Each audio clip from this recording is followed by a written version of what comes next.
Página 1. Grecia primitiva, por Moses Israel Finley, 1970. La Edad de Bronce y la Era Arcaica.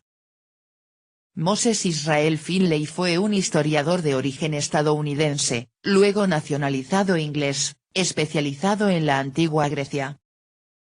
Su trabajo más notable fue la economía antigua, donde argumenta que el estatus y la ideología civil gobernaron la economía en la antigüedad más que las motivaciones racionales económicas. Capítulo 1. Introducción. En el estudio de la historia primitiva del hombre, lo que se observa con mayor claridad y más rápidamente es su progreso tecnológico. Esa es la razón por la cual existe la norma de larga tradición que consiste en dividir la historia antigua en grandes periodos de acuerdo con los materiales duros con que se fabricaban herramientas cortantes y armas, piedra, cobre, bronce, hierro, en ese orden.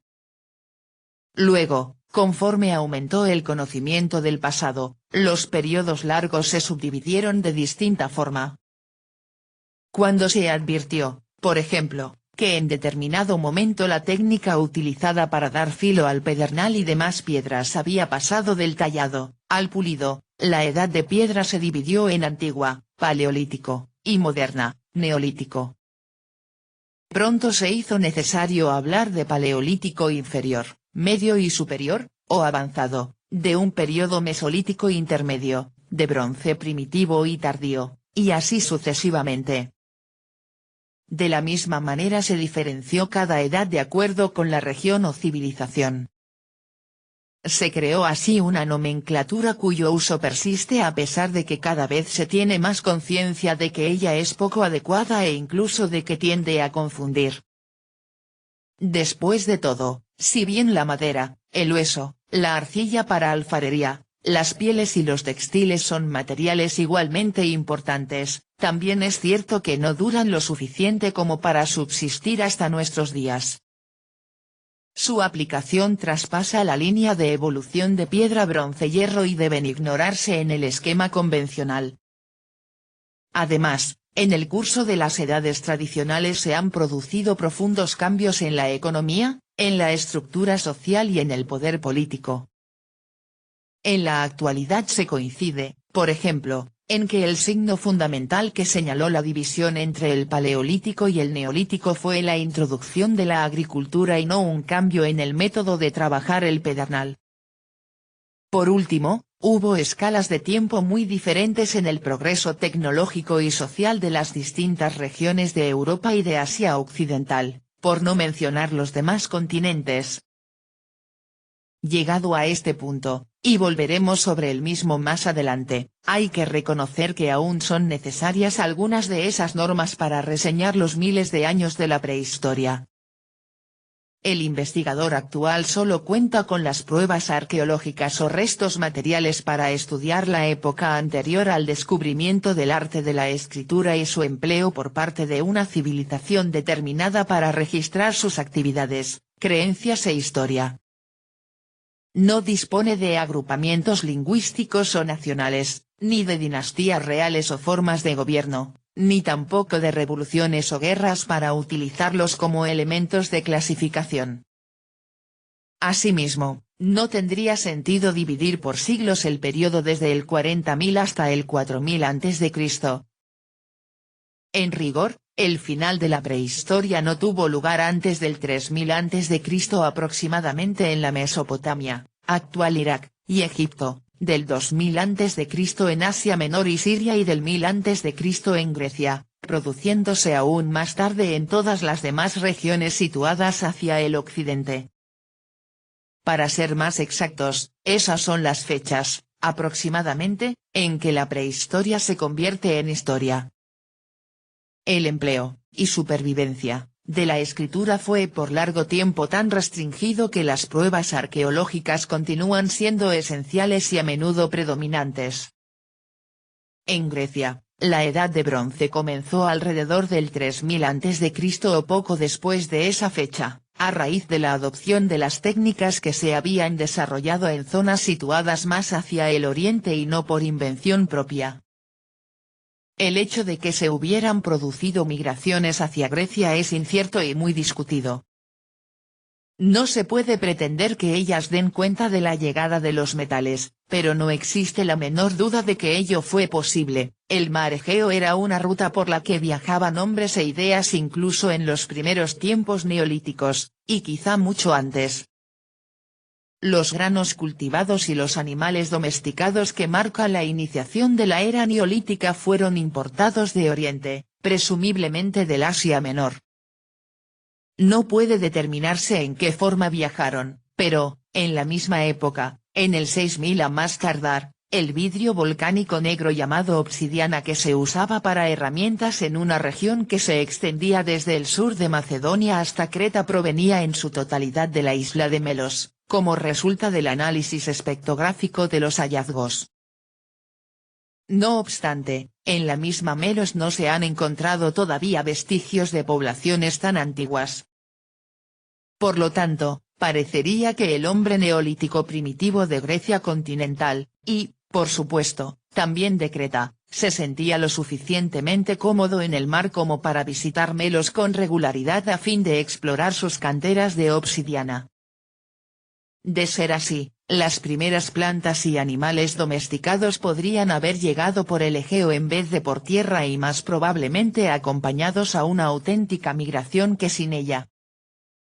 En consecuencia, el hecho de que el arte de la metalurgia siguiera el mismo camino 300 años después constituiría un mero acto de rutina. La península griega, en síntesis, no era una unidad aislada. En realidad, no lo ha sido en modo alguno hasta hace poco tiempo, e incluso en la actualidad no existe acuerdo acerca de los límites de Grecia. Tanto en el periodo prehistórico como en el histórico, Grecia formaba parte de un complejo egeo más amplio que abarcaba Grecia continental, las islas, incluyendo Creta y Chipre, y la costa occidental de Asia Menor. En términos generales, esta región compartía un mismo clima y terreno, con recursos similares y poseía, por lo tanto, idéntico sistema de vida. A causa de su ubicación, el mundo egeo servía también como puente, por un lado, entre Egipto y el cercano Oriente, y, por el otro, entre Europa Oriental y Central. La ocupación de Grecia por el hombre se remonta, según estudios recientes, a la era paleolítica media, 40.000 años atrás, fecha esta suministrada por una muestra de carbono de Epiro. Se ha descubierto un cráneo tipo neandertal en Calcídica, al este de Macedonia, habiéndose encontrado asimismo concentraciones de restos paleolíticos en Macedonia Occidental, Epiro, Córcira, actual Corfú, la llanura de Tesalia, Beocia y el noroeste de Olimpia, en Elida. No obstante, solo en uno de estos sitios en Epiro debajo de Ioannina, se observan signos de población constante hasta el Neolítico y la Edad de Bronce. La cerámica neolítica muestra allí similitud con hallazgos provenientes de Italia y no de otros sitios de Grecia, como por ejemplo Nueva Nicomedia en Macedonia. Casi todos estos descubrimientos se han producido desde fines de la década de 1950, por lo tanto, carecería de sentido en la actualidad generalizar acerca de la duración del Paleolítico griego o discutir sus orígenes y conexiones. No se han hallado restos paleolíticos en Nueva Nicomedia, por ejemplo, lugar en que existía alrededor del 6200, fecha extraída también de una única muestra de carbono 14, una población que cultivaba trigo, cebada, lentejas y arvejas, que al mismo tiempo criaba ovejas, cerdos, cabras y ganado vacuno y fabricaba canastos y 4 estilos de cerámicas diferentes. Da la impresión de que en Nueva Nicomedia se practicó, desde los primeros días de su existencia, toda la gama de las artes nuevas, mientras que otros centros neolíticos primitivos, como Seisklo en Tesalia, atravesaron por una fase precerámica. Cada nueva excavación suministra más variaciones y enigmas, demostrando una y otra vez que, dentro del complejo griego en general, por no mencionar el Egeo, la variación es parte esencial de su prehistoria. Sin embargo, como suele suceder cuando dependemos exclusivamente de objetos materiales para recopilar información, las razones de este fenómeno, se nos escapa. Las regiones conocidas del Neolítico primitivo donde se fabricaban objetos de cerámica y se practicaba la agricultura están tan diseminadas que resulta fácil llegar a la conclusión de que estas innovaciones fundamentales fueron llevadas a Grecia por una migración, o migraciones. Estas primeras poblaciones eran pequeñas, aproximadamente de 100 habitantes, y sus viviendas constituidas por un único cuarto se encontraban dispersas dentro del área del pueblo, diferenciándose así de los densos y atestados poblados del cercano Oriente. Los 3000 años siguientes evidenciaron un aumento considerable de la población, lo que queda demostrado por la aparición de nuevas áreas habitadas, así como por la mayor densidad de los pobladores antiguos. El crecimiento y el desarrollo se manifestaron de formas diferentes, en la proliferación de las variedades de alimentos, en el refinamiento y la mayor especialización de herramientas y armas, en la cerámica y su decoración, en el transporte y en la arquitectura. Si las deducciones extraídas del estudio de otras comunidades agrícolas primitivas y más conocidas son válidas, cabe suponer que también existió cierta división del trabajo, que no era posible en sociedades que vivían de la caza y la recolección de alimentos, y un principio de estratificación social. Asimismo, se produjeron cambios decisivos en el medio ambiente físico, no todos necesariamente favorables en última instancia, causados por el desmonte de los bosques, por los cultivos continuos y el constante uso del terreno para pastoreo. Por último, cerca del 3000 a.C., comenzaron a utilizarse los conocimientos metalúrgicos que estaban ya muy avanzados en el cercano Oriente, pero en los siglos inmediatamente posteriores los objetos de metal continuaron siendo rarezas en el Egeo. En algunas regiones como Creta casi no se ha encontrado ninguno. La mayor parte de estos de bronce, plomo o plata consistía en armas, piezas decorativas u objetos relacionados quizá con la religión. Las herramientas de metal apenas si aparecen, y en tal caso corresponden al artesano y no al agricultor. En síntesis, el metal comenzó siendo un lujo en el mundo egeo y, si bien tuvo una vigencia considerable, se supone que resultaba accesible a la clase social más pudiente que había surgido durante el periodo neolítico precedente. La piedra, la arcilla refractaria, el hueso y la madera continuaron siendo los materiales duros, y es bueno tener en cuenta que nunca fueron desplazados totalmente, hasta que, por último, en la segunda mitad del tercer milenio, se produjo en todo el Egeo un marcado aumento en la cantidad de metal utilizado, así como en la escala de su empleo en la producción. La llegada de la verdadera era de los metales introdujo problemas radicalmente nuevos.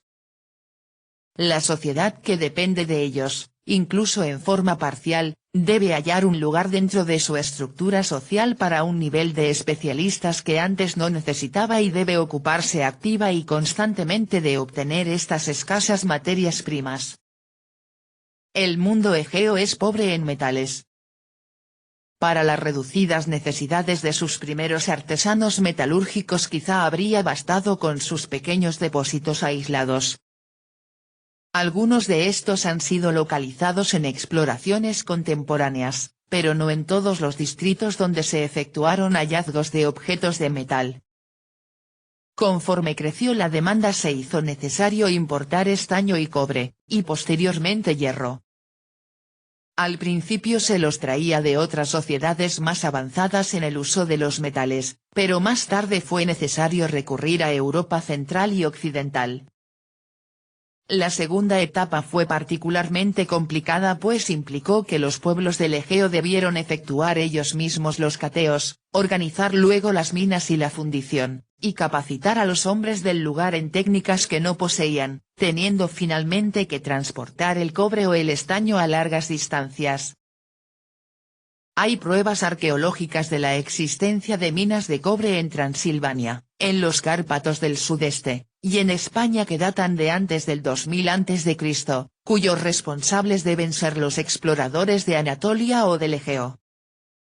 Incluso se ha formulado una hipótesis atractiva sobre Troya, donde se practicó la metalurgia desde la primera población, en el sentido de que ésta debe parte de su primitiva prosperidad a su ubicación privilegiada sobre la ruta de los metales entre el Asia Menor, el mundo egeo y el Danubio inferior. El rápido desarrollo de las industrias metalúrgicas locales puede demostrarse ocasionalmente en muchas zonas egeas por la presencia de depósitos de escoria y otros vestigios de verdaderos talleres, pero con más frecuencia por las variantes en el estilo y en la técnica de los productos terminados. También está probado arqueológicamente el intenso comercio que se practicaba dentro del Egeo en contraste con los siglos precedentes. Los pueblos y aldeas que perduraban desde épocas anteriores tienen ahora un aspecto de mayor solidez urbana. Algunos de ellos cuentan con murallas de piedra, y están situados preferentemente sobre colinas bajas o lomas próximas al mar o a los lagos interiores. Pero este es el único indicio que poseemos de que el aumento de la riqueza, la mayor especialización y los varios requerimientos del comercio exterior de los metales tuvieron, en conjunto, un efecto significativo en la organización y la estructura de las clases sociales. Ni siquiera existe el menor indicio acerca de las relaciones políticas entre las distintas comunidades. Resulta tentador tratar de llenar las lagunas de nuestro conocimiento sobre la base de los desarrollos más o menos contemporáneos de Egipto o de la Mesopotamia, pero tenemos que abstenernos decididamente de intentarlo. No hace falta más que echar una mirada a los informes arqueológicos para comprobar con qué rapidez las civilizaciones del Cercano Oriente habían aventajado totalmente a las del Egeo en el tamaño y la complejidad de las comunidades individuales, y en los objetos que éstas fabricaban, así como en la extensión de su poder hacia las regiones circundantes. Ni siquiera Troya es una excepción valedera. Debemos aproximarnos a los grandes palacios de Creta después del 2000 a.C., para encontrar apenas los primeros hallazgos realmente grandiosos del mundo egeo. Además, por sobre todo esto nos encontramos con la ausencia de cualquier forma de escritura y, cuando ésta hizo finalmente su aparición en Grecia y Creta, tuvo una difusión lenta e incompleta, nunca llegó a Troya, por ejemplo, y su empleo fue tan restringido que aún es correcto hablar de prehistoria y no de historia en los siglos en que se usaban las escrituras lineales A y B, tratadas en los capítulos 4 y 5, para los registros de palacio. La ignorancia de la lectura y la escritura, que ya es una limitación bastante seria para la sociedad misma, resulta frustrante para el historiador.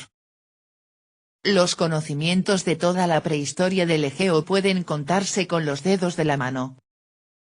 Se los conoce únicamente a través de mitos y tradiciones muy posteriores y son, en el mejor de los casos, muy problemáticos, según veremos más adelante.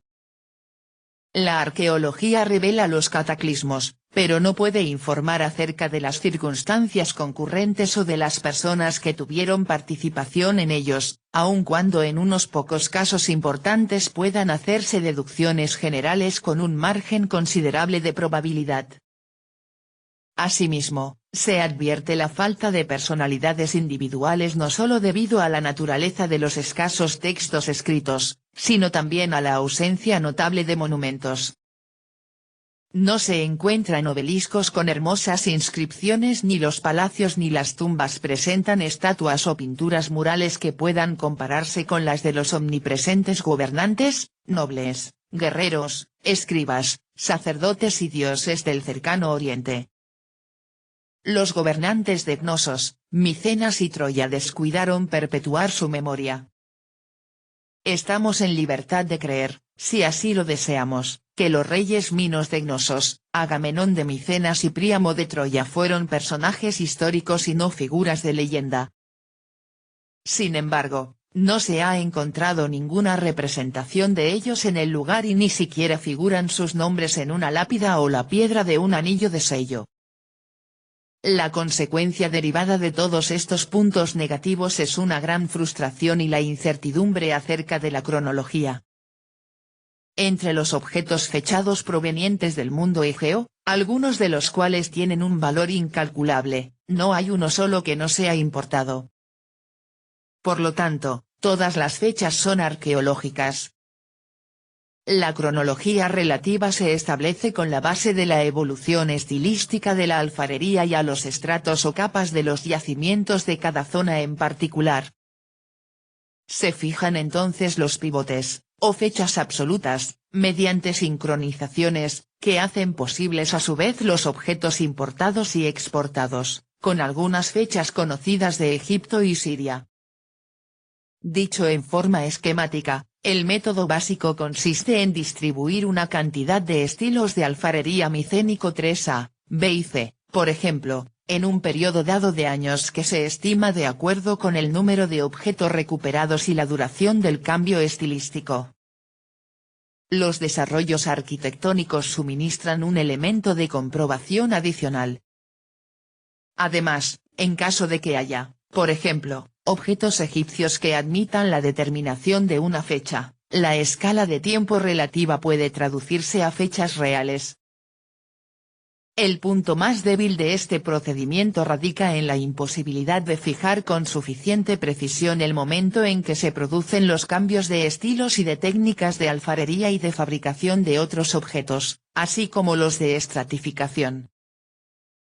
Siempre debe contemplarse un margen de error, incluso en las nuevas pruebas científicas como la de carbono 14.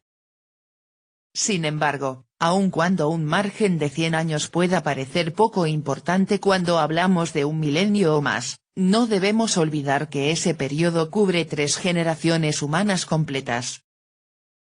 De ahí que un error de tal magnitud pueda originar ideas falsas acerca del crecimiento, cambio o migración en cuestión, multiplicándose los riesgos cada vez que se confrontan dos o más culturas. Por lo tanto, cuando los arqueólogos dan fechas tan precisas como 1440 o 1270 a.C., es porque están excediendo los límites de lo razonable y envolviendo sus cálculos en un halo falso de certidumbre. Aceptados estos límites, las fechas aproximadas resultan útiles y verdaderamente indispensables.